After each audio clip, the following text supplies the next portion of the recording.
It was a Saturday. It was in April. My phone rang, and it was one of those dreaded calls. Your son has been in an accident. And I said to the paramedics immediately, please take him to a children's hospital. I'll drive there. And he immediately responded, almost as if I didn't understand what he had said. And said, ma'am, we can't do that. We can't fly him to Cape Town, it's too far. I didn't mean Cape Town. I just meant take him to that place that I've assumed all along we've set aside for children when they're in trouble. Instead, he stayed for the next 6 hours under care of a clinic that hardly ever cared for him, with a doctor, and just before we assume a public healthcare facility, this was a private healthcare facility, and no one had taken care. The next month, we sat. We sat on gray chairs, the gray floor, the gray walls, and quite bitter coffee that gets served in those hospital family rooms. But we sat there. A month later, I walked up to his bed. I closed his eyes. I surrendered him to the Ariel Center, which he had imagined was his heaven, which was a bubble and water somewhere in heaven. Madiba had walked with us this road. He had sat with us in the gray room, the gray chairs, and the gray walls. My daughters and I, and my husband, many years later, many months later, we would talk about this room. We would talk about how we would make it more comfortable for other families so they don't have to sit there. So we were really going to make a contribution, renovate, put a nicer chair, a few colorful things on the walls, and just maybe a couch. Oh, maybe a shower as well, so mothers can refresh. Well, we also walked with a man who loved children deeply. And one of the things he missed in Robben Island were the voices of children, the beautiful voices and the little fingers and the silky skins. He missed that the most. And long after the journey, he said, but we can't leave it here. And of course, we were going to say, yes, we're going to renovate and make things look beautiful and pretty. But he had bigger ideas, which were based on the experience. Our knowledge gap, our skills gap, all of that needed to be attended to. He talked about a children's hospital. I had a head scream. How do you build a hospital? Those things are there. That's why I thought there was a children's hospital there somewhere. Someone must have built it. Now he's asking me to build it. I'm not a healthcare professional. I know nothing about healthcare, and probably what I know is dangerous. And here am I with a task. Where do we start? We look at the statistics. Good managers always do. And the statistics were shocking. For every 30,000 children in South Africa, there was one pediatrician. Compare that with the world.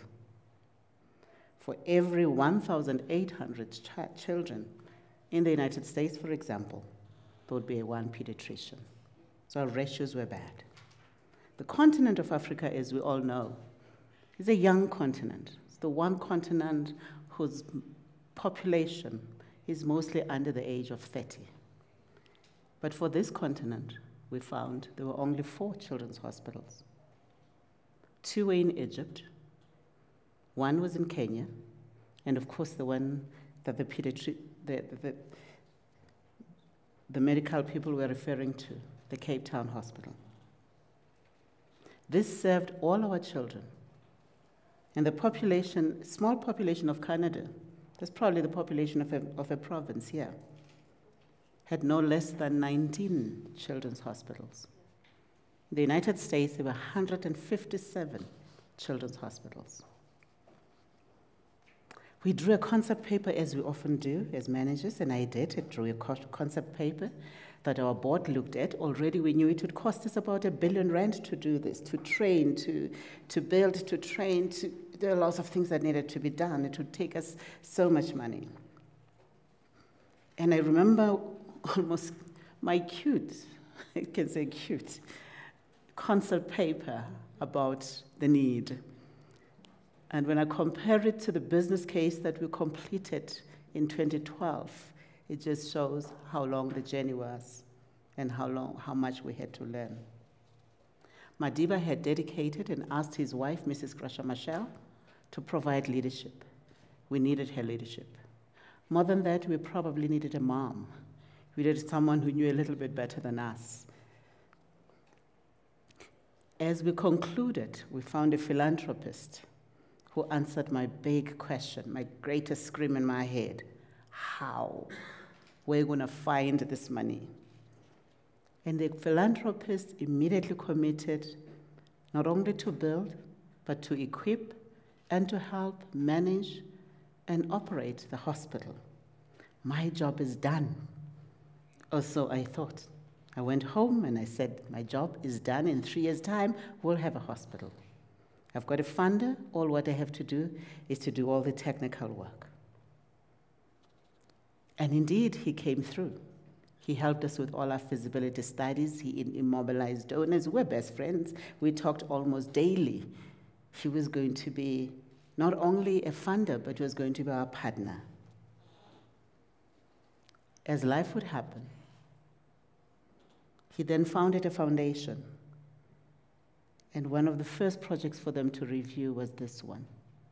And the decision they made was that there were other pressing, much more pressing, development needs in the continent rather than a children's hospital. This message was communicated to us. And instead of the 100% funding and everything done for us, the new organization now said, we will continue to support you, but we will only fund 10% at the end of your fundraising. We won't put it down now. So I moved from 100% to 0% of R1 billion. I still don't even know how to count R1 billion, but I had to raise R1 billion. My board, the board of the Nelson Mandela Children's Fund, which under Deputy Chief Justice Moseneke had approved the initial concept, had to reconvene. And this time, they reconvened under the leadership of Justice Yvonne Mokgoro. And she was decisive in her leadership. She confirmed that, a children's hospital is one of those things. Once you've seen the need, and you've seen how much we needed it, you couldn't go back and unneed it. So we needed to do something. And we decided we will start at home. We will raise the funds at home. But before that, I'm an African woman. So what we do in Africa, especially as women, when things are really hard, we take a wrap, we take a cloth, we wrap it around our waists, and we tie it very tight. So I needed to do that, and we needed to do that, because South Africa needed to do that, to collect itself, to pull itself towards itself, and to stand up in the world and take care of its own babies. The world was not going to baby us anymore. Incidentally, the first person to walk in and give us support was in fact a Dutchman who walked to our offices with his family, his wife, his 3 children, and they all sat there, and they said, they listened to our story, and they said, here's $1 million. And I said, well, the heavens have spoken. This must go ahead, right? This must go ahead. And it was indeed the beginning of the greatest public campaign we've ever seen. By the time we broke ground, 60% of the funding had come from South Africans. My most favorite donor is a 12-year-old who brought his piggy bank. And we sat down and we had a cup of tea, like I do with all my donors. And we shared what his vision was, what he wanted to see. And from that moment, we started what we call For Kids by Kids. And as a result, our children have themselves put a stamp in this hospital and a part of this hospital. Distinguished leaders came around. The ZCC, a grassroots organization, came up. As you can see the building coming up. ZCC came up, grassroots, and they put R1 million. Many leaders, business leaders, came as well, and they provided leadership. Chairmen and CEOs became my friends in knocking at doors. We got used to the fact that for every 20 doors we knocked at, one will open. And we learned to enter with respect, with love, with care, with compassion. We still continue to walk with the leaders as we did so. When we started this hospital, we also understood that it had to keep to the principles of inclusivity. And therefore, we couldn't turn a child away for parents' inability to pay. And for that principle, we needed the government to come to the party. I promise you, if the Minister of Health was any less a man, he would have by now have blocked my phone number. Just the number of times I called him when we were in crisis. But in December, the Minister of Health, Mr. Aaron Motsoaledi, and the then Finance Minister, Pravin Gordhan, signed and committed operational costs for the hospital. With those two, and 50% of the funding in the kitty, we took a calculated risk and we started to build the hospital that is today standing. The construction company had a strange brief. Timeframes were set, the budget was set. It had not a single penny could go beyond what was already set. We gambled, and the gamble paid.